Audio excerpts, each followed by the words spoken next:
like your case. That's nice. Thank you. Well, thanks for coming out to visit us down here in Plaquemines Parish in Woodland Plantation.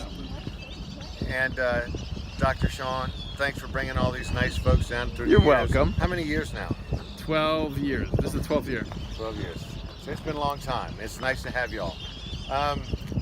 When we got here, the Euro-Americans, back in the late 1700s, early 1800s, there wasn't much going on except for agriculture, and that's why we built these big plantations.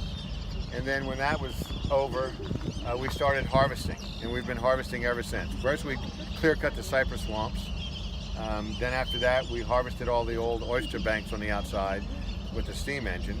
And then after that, we levied this in 1928. So 90 years ago this year, we levied the river, and we shouldn't have. 1928. 1928. So 90 years. It's only been 90 years that this levee has been constricted like this.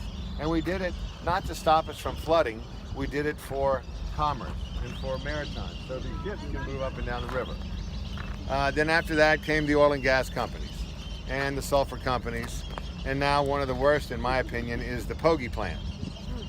We have this big, huge algae explosion out in the Gulf, which we call the dead zone, hypoxia, and it's because of all the nutrients that are flowing down this river. And really, what the river built was its own filter.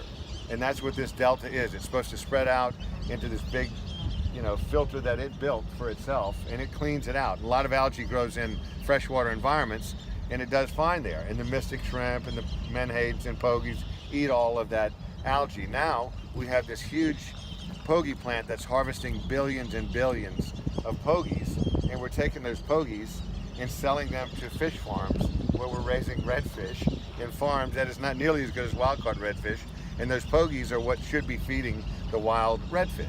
So it's kind of a messed up thing we're doing there, and if it were up to me, we would shut the pogie plant down because they eat algae, and that's all they eat. And they would be eating a lot more of that dead zone if there were more of those fish out there. So we've basically been harvesting this delta for a long time, for 120 years. Now that's the horizon we're on now, but it's fading because we're not able to, the parish is poor, oil and gas is going down, commercial seafood, we can't harvest as many oysters as we used to, there's not as many shrimp because we don't have a healthy system. It's all about balance, as you guys know. It's about plant life and decay, mineral and organic sediment feeding the delta, bugs. I mean, before we got here, I think we probably got about 1/8 of an inch of land just by the bugs, because I mean, we had a lot of bugs here. When I first moved here, before the people came and sprayed for mosquitoes, I mean, the bugs were outrageous. And now we have very few. And that's good, because I don't like mosquitoes very much. But the fact is, there's not nearly as many bugs. So it's not the rich soup that it used to be, 100 years ago. And there are ways that we can fix it. It's just going to change. It's going to take change. The way we're living here, we're not going to be able to just continue harvesting like we are. And we've got to think we need to give something back because it's produced for us, and there is common ground. Even the people who don't, there's many of the commercial fishermen do not want these diversions or don't want distributaries. They think build the levees higher, front and back. Well, it's going to sink because we have really the trifecta affecting us here. We have land loss and erosion, we have subsidence, and we have sea level rising. Now, some people around here, some of our politicians say, oh, there's no proof of that. I don't have proof of it, but I believe it. So they're in sort of a denial about it all, and we'll see how it works out. But I think eventually, when younger folks come into power around here, and the old folks that have been harvesting forever down here are gone, they'll start saying, no, we need to lower levees. Yes, we need to reintroduce the river, and we can't continue harvesting menhaden and as many oysters. And right. I think that we should get the oyster industry involved with CPRA. And whenever I go to the meetings, I'm like, we don't have... Tell them what CPRA is.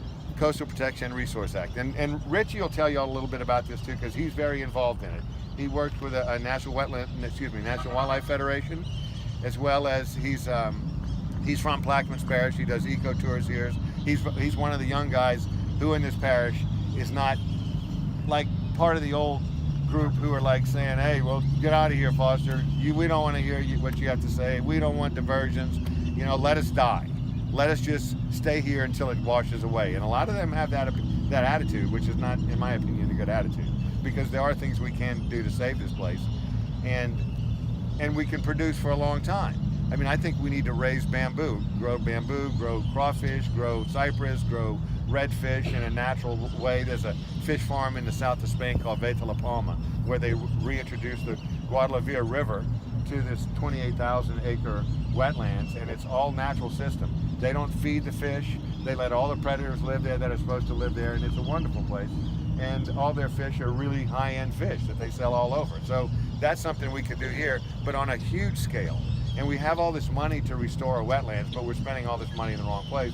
They go to meetings and they drink wine and they talk about restoring our wetlands, but I don't see a lot of change happening yet, except there are a lot more people are getting educated and understanding what we're dealing with. So that's a good thing. So, any questions?